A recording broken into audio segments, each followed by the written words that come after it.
Hello everyone and welcome back to your own channel quick with it. Theories of evolution में आज हम करेंगे Lamarckism, Darwinism and neo Darwinism पे quick एक revision. Okay, तो ये जो हमारा लामार्किज्म थेरी है, डार्विनिज्म है और नियो डार्विनिज्म है, इसको पहले एक बार शॉर्ट में देख लेते हैं कि ये है क्या। लामार्किज्म, ये थेरी लामार्क ने दी थी और इनकी थेरी का नाम था theory of inheritance of acquired character. Darwinism theory Darwin ने दी थी और इनके थेरी का नाम था theory of natural selection. Neo Darwinism हम तब देखेंगे जब हम डार्विनिज्म को समझ लेंगे, क्योंकि नियो डार्विनिज्म तड़का है दो थेरीज का। वो कौन सी दो थेरीज थी आपको एंड तक पता चल जाएगा। और प्लीज़ आप लोग अभी से मत सोचना कि ये तो बहुत हार्ड है, बहुत ही इजी टॉपिक है। बस आप देखो और फटाफट इस वीडियो को कंप्लीट करो और मेरी एश्योरिटी कि आपको एंड तक ईजिली सब कुछ क्लियर हो जाएगा। ओके, अभी हम लामार्किज्म स्टार्ट करने से पहले ये दो चीज़ें देख लेते हैं कि सोमैटिक एंड गैमेटिक, ये दो चीज़ें क्या है।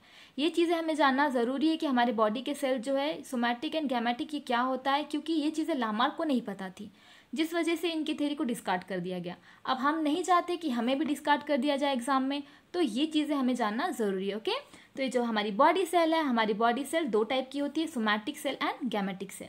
ये जो हमारी सोमैटिक सेल है ये आपके बॉडी के सारे सेल कहलाते हैं एक्सेप्ट आपके गैमेट, मतलब स्पर्म एंड ओवम। अगर हम स्पर्म एंड ओवम को काउंट ना करें तो आपकी बॉडी के जितने भी सेल है वो किस में आ जाएंगे, आपके सोमैटिक सेल में। अब आपके गैमेटिक सेल क्या होते हैं, आपके स्पर्म एंड ओवा। अगर कोई चेंज, कोई भी म्यूटेशन या कुछ भी सोमैटिक सेल के अंदर होता है तो ये कभी भी नेक्स्ट जनरेशन में पास नहीं होगा। लेकिन अगर वही कोई भी म्यूटेशन, किसी भी तरीके का म्यूटेशन या फिर कोई भी चेंजेस अगर आपके गैमेटिक सेल में होता है तो ऑब्वियसली ये आपके नेक्स्ट जनरेशन में पास होगा। तो आई होप ये दो चीज़ें आपकी क्लियर है, बिकॉज लामार्क ये दो रीज़न की वजह से लामार्क की थ्योरी फेल हो गई, क्योंकि लामार्क को सोमैटिक सेल और गैमेटिक सेल के बीच में डिफरेंस ही नहीं पता था। एंड ऑब्वियसली कैसे पता होगा, उस टाइम इन्होंने ही लामार्क ने जो है बायोलॉजी का टर्म दिया था। उस टाइम बायोलॉजी इतना डेवलप था ही नहीं। आज हमको पता है कि जीन होते हैं, जीन की वजह से जो है इस जनरेशन से जो है नेक्स्ट जनरेशन में चीज़ें ट्रांसफ़र होती है। ओके, तो अभी हम स्टार्ट करते हैं लामार्किज्म। लामार्किज्म इस थ्योरी को दिया था जीन बैप्टिस्ट दे लेमार्क ने। इनका date of birth and date of death यहाँ पे दी गई है, ये आपको याद रखना है क्योंकि एंट्रेंस एग्जाम में कई बार पूछ लिया जाता है। देन ये जो हमारे लामार्क थे ये फ्रेंच नेचुरलिस्ट थे, सोल्जर थे, बायोलॉजिस्ट थे और भी बहुत कुछ थे। बट हमें इंपॉर्टेंट ये दो चीज़ें याद रखनी है, सॉरी ये तीन चीज़ें याद रखनी है। मैंने जितने भी मैंने नोट्स प्रिपेयर किए वहाँ पे आपको जहाँ भी ये रेड कलर से लिखा हुआ दिखता है आपको उस चीज़ को मार्क करना है, क्योंकि ये सारी इंपॉर्टेंट चीज़ें। ओके, सो इन 1801 में इन्होंने टर्म दिया था इनवर्टिब्रेट। इन 1802 इन्होंने टर्म दिया था बायोलॉजी। बायोलॉजी टर्म ही लामार्क ने दिया था, मतलब अभी बायोलॉजी की सिर्फ स्टार्टिंग हुई थी, किसी को सेल्स के बारे में, जीन्स के बारे में, जेनेटिक के बारे में उतना कुछ इन्फॉर्मेशन था ही नहीं। ओके, एंड ये वाली चीज़ आपको मार्क करके रखनी है कि इन 1809 लामार्क ने एक बुक लिखी थी जिसका नाम था फिलोसॉफिक जूलॉजिक। ओके, अब हम बात करते हैं पॉस्टुलेट। लामार्क के कौन से कितने पॉस्टुलेट थे और वो क्या थे। एक और मतलब छोटी सी चीज़ मैं क्लियर करना चाहूँगी कि यहाँ हमने पॉस्टुलेट क्यों लिखा है, हमने यहाँ पे थेरीज क्यों नहीं लिखी है। अब दोनों में फ़र्क है। थेरी हम उस चीज़ को कहते हैं जो चीज़ साइंटिफिकली प्रूवन है, जिसका प्रूफ मिला है। बट ये जो चार चीज़ें यहाँ पे दी गई है ये पॉस्टुलेट कहलाएंगे, क्योंकि लामार्क इसे प्रूफ नहीं कर पाए थे। ओके, तो पहला पॉस्टुलेट था effect of environment and new need. Second है use of disuse of organ. Third है हमारा internal vital forces and fourth है हमारा inheritance of acquired character.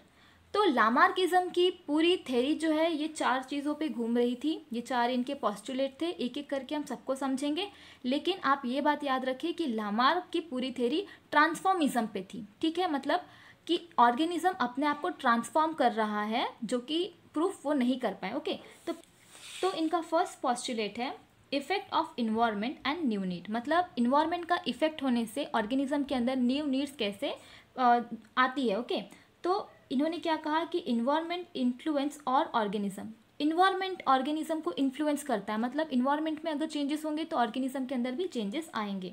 Even a small change in environment factors like light, temperature, medium, food, air etcetera, मतलब अगर थोड़ा सा भी इन्वायरमेंट में चेंजेस होता है, अगर लाइट का चेंजेस हुआ, टेम्परेचर या फिर मीडियम या फिर फूड, एयर, अगर इन सब चीज़ों में अगर चेंजेस होते हैं तो ये क्या करता है, एक एडवर्स इफेक्ट क्रिएट करता है, ताकि ऑर्गेनिज्म के अंदर डिज़ायर आए न्यू नीड का। ओके, तो मैं शॉर्ट में बताती हूँ। इन्होंने क्या कहा है कि अगर इन्वायरमेंट में थोड़े भी चेंजेस आते हैं तो ये it become an adverse for existing life form and दस डिजायर्ड न्यू नीड्स। जैसे कि आज हमको पता है कि हम माउंटेन पे अगर चढ़ते हैं, ठीक है, हम कोई एक ऊंचे एरिया पे चढ़ गए तो हमारे जो है ऑक्सीजन लेवल में फ़र्क आता है, हमारा हीमोग्लोबिन जो है लेवल कम ज़्यादा होता है, ठीक है। तो इनका कहना था कि ठीक है, ये बात तो सही है कि अगर इन्वायरमेंट में कुछ भी चेंजेस होते हैं तो बॉडी ऑर्गेनिज्म जो है न्यू नीड डिज़ायर करता है। लेकिन इन्होंने नेक्स्ट लाइन में क्या बोल दिया कि to fulfil this new demand an organism develop new organ direct. ये छोटी मोटी बातें नहीं करते थे कि हीमोग्लोबिन में चेंजेस आएंगे या फिर ऑक्सीजन की डिफिशियंसी कम ज़्यादा होगी। ये डायरेक्ट बातें करते थे कि जो हमारे ऑर्गेनिज्म थे इनके अंदर न्यू ऑर्गन्स ही डेवलप हो जाएंगे या फिर न्यू अपेंडेजेस ही डेवलप हो जाएंगे by using internal vital forces to curse the environment changes. तो इन्होंने क्या कहा है कि अगर इन्वायरमेंट में चेंजेस होते हैं तो एक ऑर्गेनिज्म अपने अंदर वाइटल फोर्स डेवलप करके खुद को चेंज कर सकता है, अपने अंदर न्यू ऑर्गन डेवलप कर सकता है या फिर न्यू अपेंडेजेस डेवलप कर सकता है। अगर इफ़ इन केस ये थ्योरी सही होती तो आज मेरे पास मैं अपने इंटरनल वाइटल फोर्स यूज़ करके मैं इस तरीके से जो है अपने शरीर पे विंग्स लेकर आ जाती और जहाँ मेरा मन करता मैं वहाँ उड़ उड़ के चले जाती। ये थोड़ा फ्लावर दिख रहा है, ओके, ये लीजिए, तो ये बन गई मैं, ठीक है। क्या ऐसा हो सकता है, क्या ये पॉसिबल है कि अगर इन्वायरमेंट में चेंजेस हो तो आप न्यू ऑर्गन डायरेक्ट डेवलप कर सकते हो, न्यू अपेंडेजेस डेवलप कर सकते हो? बिल्कुल भी नहीं। आपके अंदर थोड़े बहुत चेंजेस हो सकते हैं विच इज़ वेरी ऑब्वियस, क्योंकि हमें ये बात पता है कि टेम्परेचर के हिसाब से हमारी बॉडी कुछ चेंजेस करती है, बट कभी भी हमारी बॉडी में न्यू ऑर्गन या फिर न्यू अपेंडेजेस इन्वायरमेंट के चेंजेस से नहीं हो सकते। तो इसीलिए ये वाला पॉस्टुलेट इनका गया, फेल हो गया। अब हम बात करेंगे इनका नेक्स्ट पॉस्टुलेट जो था use and disuse of organ. Next postulate Lamar का, जिसका नाम है use and disuse of organ. Lamar के हिसाब से the organ that are use extensively would become stronger and larger whereas the organ that are not used will deteriorate and become weakened and cause it to disappear. Thus, according to Lamar, an organ get well developed if it is being constantly used and those organs that are not used often undergo degeneration over time. तो इनका ये जो पूरा इन्होंने लिखा है इसका meaning सिर्फ इतना है, ये कहना चाहते थे कि अगर कोई ऑर्गेनिज्म जो है, कोई ऑर्गेनिज्म है, अगर वो अपने किसी ऑर्गन को ज़्यादा यूज़ कर रहा है तो वो ऑर्गेनिज्म उसके ज़्यादा डेवलप हो जाएंगे और जिस ऑर्गन को वो यूज़ नहीं करता है वो क्या हो जाएंगे, डिसअपियर हो जाएंगे, ठीक है। तो इनका छोटा सा एक ही कॉन्सेप्ट था, use and disuse of organ. ये जो पूरा पॉस्टुलेट था ये इसी को लेकर था कि अगर आप किसी ऑर्गन को ज़्यादा यूज़ करते हो, कॉन्स्टेंटली अगर आप यूज़ कर रहे हो तो वो अच्छी तरीके से डेवलप हो जाएंगे और अगर जिस ऑर्गन को आप यूज़ नहीं कर रहे हो तो वो कुछ समय में जो डीजनरेट हो जाएंगे। इन्होंने एग्जाम्पल दिया था जिराफ की नेक का। इन्होंने कहा था देखो जिराफ जो है पहले छोटे छोटे थे, इन्होंने अपने नेक का जो है यूज़ करना चालू किया। अच्छा, इनको कैसे पता चला होगा कि जिराफ की नेक जो है छोटी थी? ऑब्वियसली इनको जो है फॉसिल्स मिले थे, इन्होंने जो है फॉसिल को स्टडी किया, देन इनको पता चला कि जो पहले हमारे जिराफ थे उनकी नेक जो है थोड़ी छोटी हुआ करती थी। तो छोटी नेक जब इनकी थी तो ये श्रब्स एंड हर्ब पे फीड करते थे। कुछ समय बाद जो है श्रब एंड हर्ब की डिफिशियंसी होने लगी, बड़ी बड़े जो पेड़ पौधे थे, जो बड़े बड़े प्लांट्स थे उन पे जिराफ फीड करते थे, जिस वजह से उन्होंने अपने नेक को ज़्यादा यूज़ करना चालू किया, जिस वजह से उनकी नेक बड़ी हो गई, ठीक है। अगर हम देखें इस पॉस्टुलेट को तो हम अपनी ह्यूमन जो टेल है उस पर भी हम लोग इसको अप्लाई कर सकते हैं। जैसे कि हम जानते हैं कि हमारे पूर्वज जो है कुछ एप थे एंड हमारी भी जो है टेल थी एंड अभी हमारे पास वो टेल डीजनरेट हो गई क्योंकि हमने उसका यूज़ नहीं किया। एंड देन हमारी बॉडी पे जो है हेयर्स थे, हमको हेयर्स के यूज़ हमको था ही नहीं क्योंकि हम लोगों ने कपड़े बनाना पहनना स्टार्ट कर दिया था, तो वो हेयर जो है डीजनरेट हो गए, ठीक है। कई हद तक ये चीज़ ठीक है, बट दूसरा इन्होंने क्या कहा कि जिस ऑर्गन को ज़्यादा यूज़ नहीं किया जा रहा है वो डीजनरेट हो जाएंगे और जिसको ज़्यादा यूज़ किया जा रहा है कॉन्स्टेंटली अगर हम जिसे यूज़ कर रहे हैं वो और डेवलप होंगे। इस हिसाब से किसी की आंखें ख़राब नहीं होनी चाहिए। मुझे भी जो है चश्मे लगे हुए हैं, मैंने तो अपनी आंखों का बहुत ज़्यादा इस्तेमाल किया है। मैं भी काफ़ी हद तक टीवी देखती थी, बाकी बच्चे खेलते थे, मैं टीवी देखती थी, तो इस हिसाब से देखा जाए तो मेरी आंखें कभी ख़राब ही नहीं होनी चाहिए थी क्योंकि मैंने अपनी आँखों को जो है कॉन्स्टेंटली यूज़ किया है। बट फिर भी I have specs on my face right now. So कई सारे रीजंस थे जो हमें भी पता है कि ये चीज़ एक्सेप्टेबल नहीं है, तो बाकी लोगों को भी ये चीज़ मालूम चल गई कि हाँ ये जो इनका पॉस्टुलेट था ये भी जो है एक्सेप्टेबल नहीं है। थर्ड इनका पॉस्टुलेट था इंटरनल वाइटल फोर्सेस। देखो यहाँ पे हमें डायरेक्ट पता चल रहा है कि यहाँ पे ये इंटरनल वाइटल फोर्सेस मतलब हमारी विल पावर की बात हो रही है। इस पॉस्टुलेट में इन्होंने क्या कहा कि Lamarck also thought that evolution takes place as organism have an innate drive to become more complicated. इन्होंने क्या कहा कि अगर कोई ऑर्गेनिज्म खुद से चाहता है तो अपने आप को कॉम्प्लिकेटेड कर सकता है। Every organism has some internal vital forces that is will power and can develop new organ या फिर स्ट्रक्चर।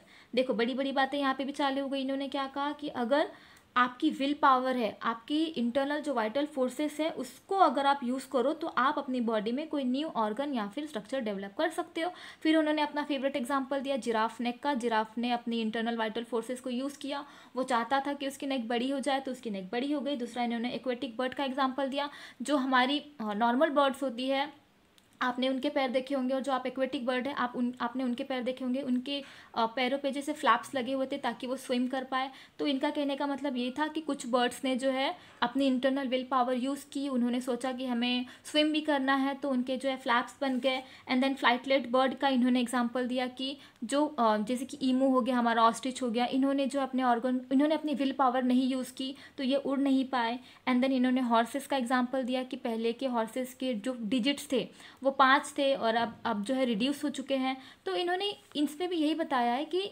आप अगर एक ऑर्गेनिज्म अगर इंटरनल वाइटल फोर्सेस यूज़ करे तो वो नया ऑर्गेनिज्म पा सकता है। और इन्होंने यहाँ पे फिर ये भी बात कह दी use and disuse of organ. जिन बर्ड ने यूज़ नहीं किया था, उड़ने की कोशिश नहीं की, तो उनके जो विंग्स है वो डिसयूज़ हो गए, डीजनरेट तो नहीं हुए बट उसका कोई यूज़ नहीं रह गया, वो आज भी नहीं उड़ सकते हैं। तो ये सारी चीज़ें जो है ऑलमोस्ट बकवास ही थी, जिसको रिजेक्ट कर दिया गया। एंड देन लास्ट था इनका fourth postulate inheritance of acquired character. इन्होंने लामार्क ने इस पॉस्टुलेट में क्या कहा कि the characters required by individual during his life time are inherited by their offspring as well as which give rise to generation of new species. इन्होंने क्या कहा कि अगर कोई चेंजेस, ये देखो अब यहाँ पे बात आ गई जो मैंने सोमैटिक सेल और गैमेटिक सेल की बात की थी। चेंजेस यहाँ पे सोमैटिक सेल में हो रहे थे, लेकिन इन्होंने क्या बोला कि जो भी कैरेक्टर एक्वायर हो रहा है, एक इंडिविजुअल अपने लाइफ टाइम में जो भी चेंजेस अपने अंदर ला रहा है वो उसके ऑफस्प्रिंग में भी ट्रांसफर होंगे, एक जनरेशन से नेक्स्ट जनरेशन, और न्यू स्पीशीज जो है फिर बनेगी। Okay, he call this property as inheritance of acquired character. मतलब एक्वायर्ड मतलब ये इनेट नहीं है, एक्वायर्ड है। किसी भी ऑर्गेनिज्म ने बाहर से कोई चीज़ जो है अडेप्ट की है तो ये चीज़ें जो है उसके ऑफस्प्रिंग में भी जाएगी। अब इसका मैं एक अच्छा सा एग्जांपल देती हूँ। कोई बॉडी बिल्डर आप देख लो, ठीक है, खली देख लो। अभी खली का बेबी क्या खली होगा? ऑब्वियसली नहीं होगा ना, उसको भी उतनी मेहनत करनी पड़ेगी। खली के जितने मसल्स है उसके बेबी के उतने होंगे नहीं होंगे। ये हमारे क्या है, एक्वायर्ड कैरेक्टर से। एक्वायर्ड कैरेक्टर कभी हमारी नेक्स्ट जनरेशन में पास नहीं होंगे। अगर चेंजेस जो है गैमेटिक सेल में होंगे, मतलब स्पर्म एंड ओवम में अगर कोई चेंजेस होते हैं तो वही सेल जो हमारे पास होंगे। Somatic cell other than sperm and ovum, इस सेल के अलावा अगर आपके बॉडी में कहीं भी चेंजेस होते हैं, जैसे कि जिराफ की नेक है, ठीक है, जिराफ की नेक में चेंजेस हो रहे हैं, तो जिराफ की नेक तो कोई गैमेटिक सेल है नहीं, ये तो सोमैटिक सेल है। तो ऑब्वियसली ये इन्होंने ये तो बताया कि चेंजेस हो रहे हैं, बट ऑफस्प्रिंग में कैसे जा रहे हैं, कि जिराफ के जो बेबी हुआ उसकी भी गर्दन बड़ी कैसे हुई, ये चीज़ ये प्रूफ नहीं कर पाए, इसीलिए इनके चारों जो पॉस्टुलेट थे उसको डिस्कार्ड कर दिया गया। अब इस पॉस्टुलेट को जो है हमारे ए वाइजमैन ने जो है एक्सपेरिमेंटली डिस्प्रूव किया। लामार्क ने क्या कहा कि अगर एक्वायर्ड कैरेक्टर है तो वो ऑफस्प्रिंग में ट्रांसफ़र होंगे, बट हमारे एक साइंटिस्ट थे जिन्होंने जर्म प्लास्ट थ्योरी दी थी, जिनका नाम था ए वाइजमैन। इन्होंने एक्सपेरिमेंटली क्या किया, प्रूफ किया कि ऐसा नहीं हो सकता। एक्सपेरिमेंट के लिए इन्होंने क्या किया, जो हमारे ए वाइजमैन थे इन्होंने दी एक माइस की रेसिपी। ओके, ए वाइजमैन ने क्या दी, माइस रेसिपी इन्होंने दी। इस रेसिपी में इन्होंने क्या कहा, चूहे बनाने की तरीका तो इन्होंने नहीं बताया, बट इन्होंने क्या करा, इन्होंने एक माउस लिया और ये है हमारा सेकंड माउस। ओके, यहाँ पे इन्होंने क्या की, इस दोनों जो हमारे चूहे थे उनकी टेल कट कर दी एंड देन कराया गया इनका क्रॉस। ओके, देन इनका फर्टिलाइजेशन करवाया गया। इनके जो बेबीज हुए इनकी लेकिन टेल थी। अब लामार की अगर हम थ्योरी की बात करें तो इनकी टेल नहीं होनी चाहिए थी, क्योंकि ये तो एक वाइट कैरेक्टर इनके पेरेंट्स के पास थे ही नहीं, इन्होंने जो है ये कैरेक्टर हटा दिए थे अपने पास से, तो इनके बेबी की टेल थी। देन अगेन वाइजमैन ने क्या किया, इनको जो है जब इनकी एक पर्टिकुलर एज आ गई तो इनकी भी पूछ कट करके, इनकी भी टेल कट करके इनका भी क्रॉस करवाया, ठीक है। इनका क्रॉस करने के बाद जो इनकी जनरेशन आई, उन चूहों में भी क्या थी, टेल थी, ठीक है।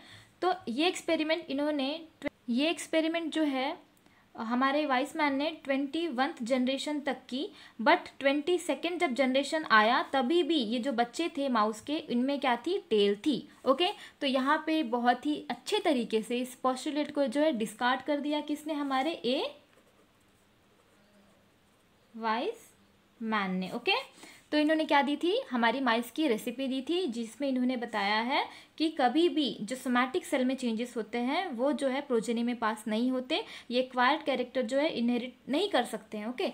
तो ये हो गया हमारे लामार की पूरी थ्योरी। आई होप यहाँ तक क्लियर है। एक बार शॉर्ट में रिवीजन हम लोग इसका देख लेते हैं। हमने क्या देखा, लामार के बारे में देखा, इनकी हमने डेट ऑफ बर्थ, डेथ जो भी है, इन्होंने क्या क्या कौन से इन्होंने टर्म दिए थे, कौन सी इन्होंने बुक लिखी थी, इनके हमने 4 पोस्टुलेट देखे, चारों को हमने एक्सप्लेन करा है, ठीक है। एक बार शॉर्ट में देख लेते हैं। Effect of environment and new needs, इसमें इन्होंने क्या कहा था कि इन्वायरमेंट में कुछ भी अगर चेंजेस होंगे जिस वजह से जो है ऑर्गेनिज्म के अंदर न्यू नीड आएगी और वो डायरेक्ट क्या करेगा, न्यू अपने ऑर्गन या फिर अपेंडेजेस डेवलप कर लेगा, ओके। देन नेक्स्ट हमने देखा use and disuse of organ. अगर कोई ऑर्गेनिज्म ज़्यादा यूज़ करता है तो वो जो है अच्छे से डेवलप हो जाएंगे, और जिस ऑर्गन को ऑर्गेनिज्म ने ज़्यादा यूज़ नहीं किया है वो डिजनरेट हो जाएंगे। फिर उन्होंने कहा इंटरनल वाइटल फोर्सेस की बात है कि अगर एक ऑर्गेनिज्म चाहे तो वो खुद को और कॉम्प्लिकेटेड कर सकता है अपने विल पावर की वजह से, ठीक है। उसके अंदर से अगर आवाज़ आएगी कि हाँ हम नेक बड़ी कर लेंगे, हम पैर बड़े कर लेंगे, न्यू ऑर्गन ला लेंगे, न्यू स्ट्रक्चर ला लेंगे, तो वो कर सकता है, जो कि ऑब्वियसली गलत थी। Then inheritance of acquired character की हमने बात की। इन्होंने क्या कहा कि अगर एक्वायर्ड कैरेक्टर किसी ने अपनाए हैं इन्वायरमेंट के हिसाब से, कंडीशन के हिसाब से, तो वो उसकी प्रोजेनी में ट्रांसफ़र होंगे, जिसको बहुत ही अच्छे तरीके से प्रूफ करके ए वाइसमैन ने रॉन्ग प्रूफ करा। इन्होंने माइस रेसिपी दी, माइस रेसिपी में आपको यही लिख के आना है, डायग्राम अच्छे से बना के आना है। डायग्राम जो है मैं आपको इस स्क्रीन पे दे रही हूँ, ओके। सो ये डायग्राम में आप देख सकते हैं कि यहाँ पे क्या हो रहा है कि यहाँ पे इन्होंने माउस लिया है, माउस की इन्होंने टेल कट कर दी, न्यू जनरेशन इन्होंने जब क्रॉस करवाया तो इनकी जो प्रोजेनीज है, इनके जो बेबीज है, उनमें टेल थी। अब यहाँ पे आप देख सकते हैं कि यहाँ पे टेल है। नेक्स्ट यहाँ पे आप देख सकते हैं कि जो नेक्स्ट इनका क्रॉस करवाया गया उसमें भी टेल थी, तो ऐसे इन्होंने 22nd जनरेशन तक किया, एंड देन इन्होंने पाया कि यहाँ पे भी टेल है। तो यहाँ हमारी लामार्किज्म ख़त्म होती है, ओके। तो ये हमारा लामार्किज्म हमने कंप्लीट कर लिया। अब हम बात करते हैं डार्विनिज्म की, ओके। सो डार्विनिज्म में हमें क्या देखना है कि डार्विनिज्म थ्योरी दी थी चार्ल्स रॉबर्ट डार्विन ने। इनकी डेट ऑफ बर्थ थी 12 Feb 1809, ओके। सो अभी यहाँ पे 1809 से आपको कुछ याद आ रहा है, ये वही ईयर है जब लामार्क ने जो है अपनी बुक को पब्लिश किया था। 1809 में जब लामार्क की बुक फिलोसॉफिक जूलॉजी जब पब्लिश हुई थी, इसी टाइम पे बर्थ हुआ था हमारे डार्विन का, ओके। तो डार्विन एक नेचुरलिस्ट थे, जियोलॉजिस्ट थे, बायोलॉजिस्ट थे, और डार्विन के नाम आपको कई सारी जगह सुनने को मिलेंगे। बट आपको अब यहाँ पे क्या क्या नाम याद रखना है कि ये जो है डार्विन अपने HMS बीगल, अब देखो यहाँ पे भी मैंने आपको पहले बोला कि जहाँ जहाँ रेड पेन से लिखा हुआ है वो आपको 100% याद रखना है, क्योंकि ये सारी चीज़ें MCQs में पूछी जाती हैं, ओके। इन 1936 जो हमारे डार्विन थे, ये अपनी जियोलॉजी की स्टडी करने डिफरेंट फॉसिल इनको कलेक्ट करने थे, ठीक है। तो ये अपने स्टडी के लिए अपने इस शिप से, जिसका नाम था HMS बीगल, इस शिप से ये अलग अलग आइलैंड पे गए, ओके। इनके एक दोस्त थे जिनका नाम था चार्ल्स यायल। आपको आई थिंक ये नाम याद होगा क्योंकि ये बहुत ही फेमस साइंटिस्ट है। आगे हम फॉसिल की स्टडी बात करेंगे तो हम इनका टॉपिक निकालेंगे, ठीक है। अभी के लिए आप इतना याद रखेंगे कि डार्विनिज्म थ्योरी किसने दी थी, चार्ल्स रॉबर्ट डार्विन ने दी थी। इनकी थ्योरी का नाम क्या था, थ्योरी ऑफ नेचुरल सिलेक्शन। तो हमें और क्या क्या याद रखना है कि इन 1836 में ये अलग अलग आइलैंड गए अपने फॉसिल कलेक्शन के लिए। किससे गए, इनकी एक शिप थी जिसका नाम था HMS बीगल। इनके साथ और भी कई सारे लोग थे, इनके जो है क्या कह सकते हैं, इनके जो कलीग्स है वो सारे इनके साथ ही गए थे। तो इनके एक फ्रेंड थे जिसका नाम था चार्ल्स यायल, सेकंड था जोसेफ डाल्टन हुकर, ये वही है हुकर जिन्होंने क्लासिफिकेशन दिया था, ओके। सारे जितने भी बड़े बड़े जाने पहचाने हस्तियाँ सब साथ में, सब दोस्त थे ये लोग, ठीक है, सारे होशियार थे, हमारे जैसे नहीं है बिल्कुल भी। ओके, तो नेक्स्ट इन्होंने क्या किया, इन्होंने गलापागोस आइलैंड को डिस्कवर किया। ओके, पूरा एक्सप्लोर किया गलापागोस आइलैंड को। ये एक ऐसा आइलैंड था जो आज भी कई रहस्यमय चीज़ों से भरा हुआ है। ओके, नहीं, आई एम सीरियस। ओके, अगर आपको भी कभी मौका मिलता है किसी रिसर्च के लिए, तो आप गलापागोस आइलैंड अगर जाते हैं तो आज भी आपको कई सारे ऐसे स्पीशीज़ दिखते हैं जो कि आपको ऐसे हमारे एशिया वगैरह में इतना नहीं देखने को मिलती। ठीक है, तो ये कहाँ गए थे, गलापागोस आइलैंड से। और किससे गए थे, HMS बीगल से गए थे। ओके, तो biological evolution by natural selection, ये थ्योरी क्या थी, theory of natural selection. Okay, Darwin की थ्योरी का नाम था biological evolution by natural selection, इसे ही हम थ्योरी ऑफ नेचुरल सिलेक्शन भी कहते हैं। अब डार्विन ने एक बुक भी लिखी थी जो कि बहुत फेमस हुई थी, जिसका नाम है ऑन ओरिजिन ऑफ स्पीशीज। ये बुक इतनी फेमस थी कि इसका कवर, बुक का कवर तक नहीं आया था और बुक जो है सारी बिक चुकी थी। ओके, तो अगर आपको क्या कह सकते हैं, किसी को डार्विनिज्म उतना याद नहीं आ रहा है, आपको आंसर और बड़ा करना है, तो ये सारी चीज़ें आप एक्स्ट्रा के लिख सकते हो। अगर कोई होगी ऐसे टीचर जिसको दया आ जाए तो शायद वो मार्क्स दे दे, जिसको अपनी आंसर शीट बड़ी करनी है, वो सब लिख सकते हो कि ऑन ओरिजिन ऑफ स्पीशीज़ ये बुक जो है डार्विन ने दी थी।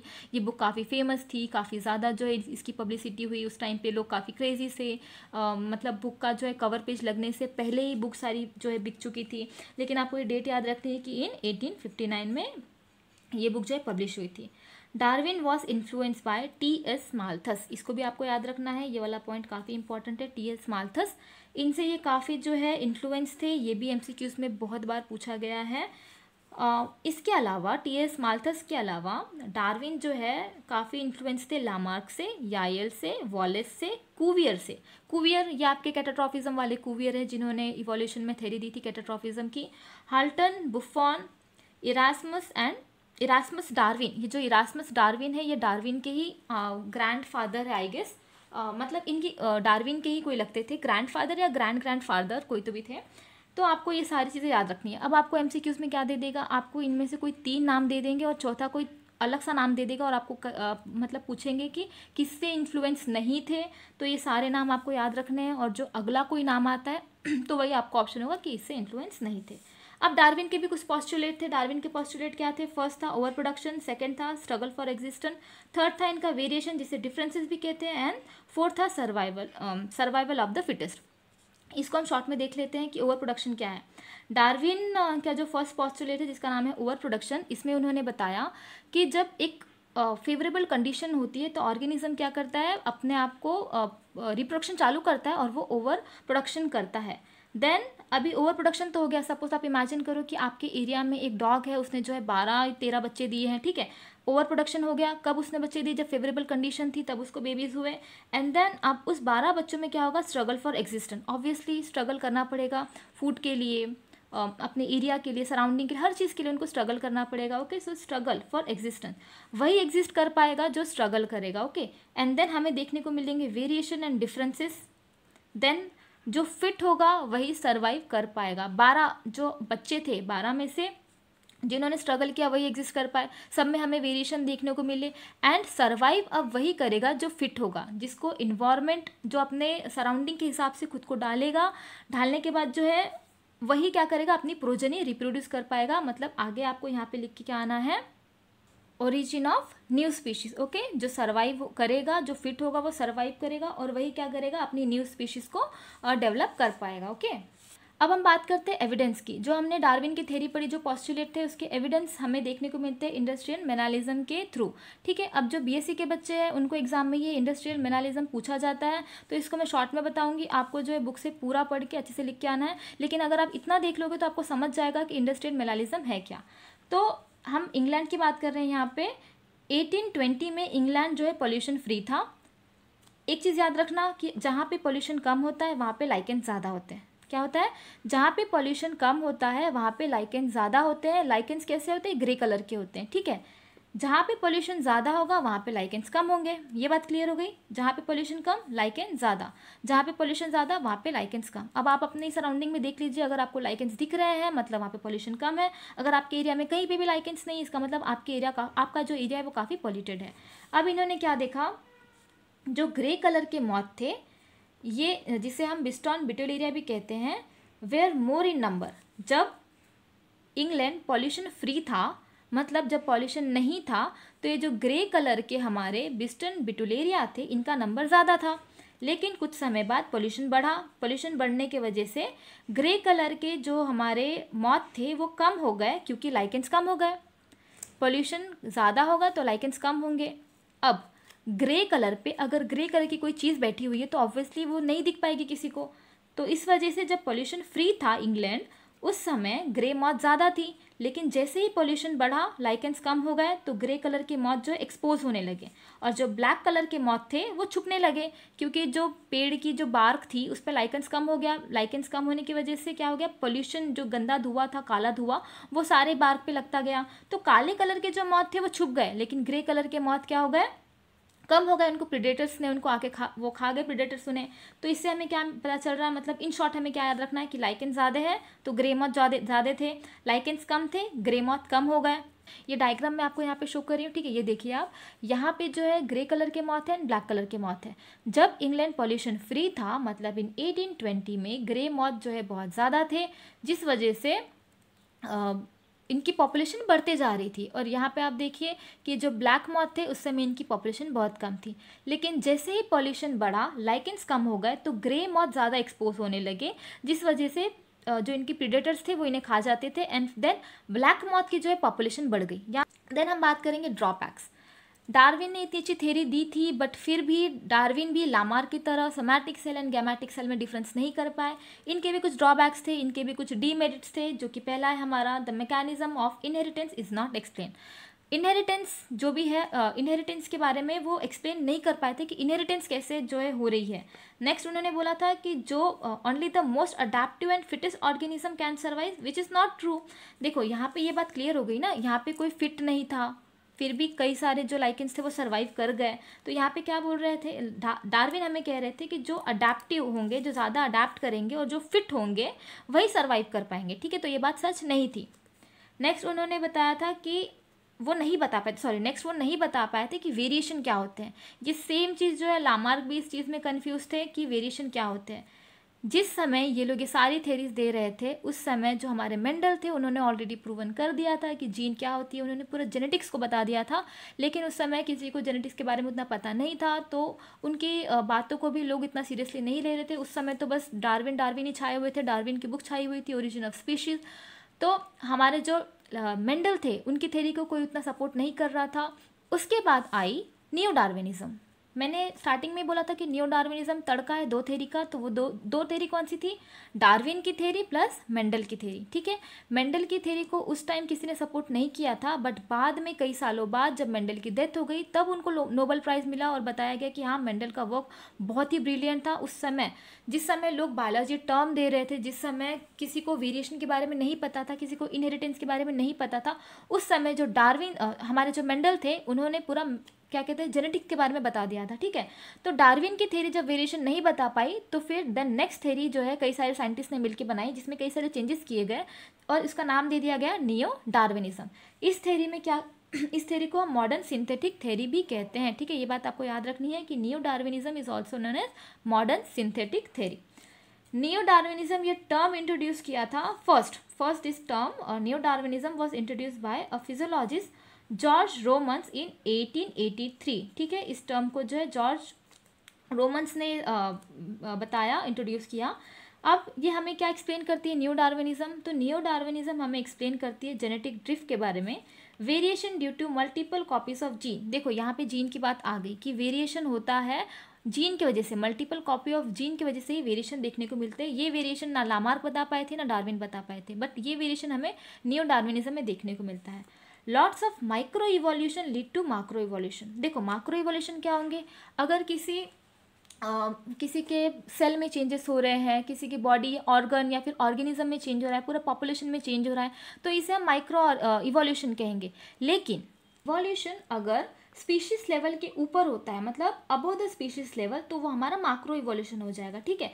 मतलब स्पीशीज के ऊपर क्या आता है, हमारी जीनस आता है, फैमिली, ऑर्डर, क्लास, फाइलम, इसमें अगर चेंजेस होते हैं तो ये मैक्रो इवोल्यूशन कहलाएगा। तो छोटे छोटे माइक्रो इवोल्यूशन से ही मैक्रो इवोल्यूशन होता है, ये नियो डार्विनिज्म में बताया गया। अब जो ये हमारा टॉपिक था जेनेटिक ड्रिफ्ट, इसको भी थोड़ा सा एक्सपांड कर लेते हैं कि ये जेनेटिक ड्रिफ्ट को हम सेवाल राइट इफेक्ट भी कहते हैं या फिर जेनेटिक सैम्पलिंग एरर भी कहते हैं, ठीक है। तो ये इसमें क्या जेनेटिक ड्रिफ्ट में हमें क्या देखने को मिलता है कि जो अनफिट इंडिविजुअल है can also be selected by chance.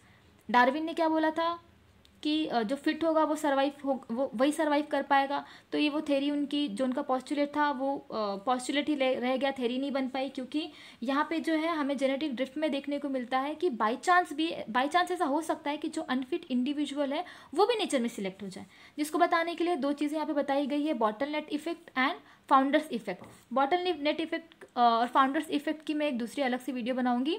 Okay, सो यहाँ पे हम बात कर रहे हैं न्यू डार्विनिज्म के बारे में कि according to new Darwinism mutation and natural selection is responsible for the evolution of organism. तो यहाँ पे मेन मुद्दे की बात आ गई कि ऑर्गेनिज्म का इवोल्यूशन हुआ कैसे है।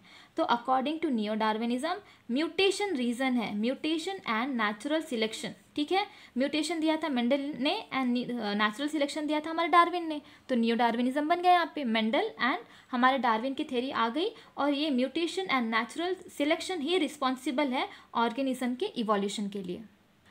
सो आई होप ये तीनों टॉपिक जो है क्लियर है, Lamarckism, Darwinism and new Darwinism. If you guys like this video please do like and subscribe my channel quick with it. Thank you so much.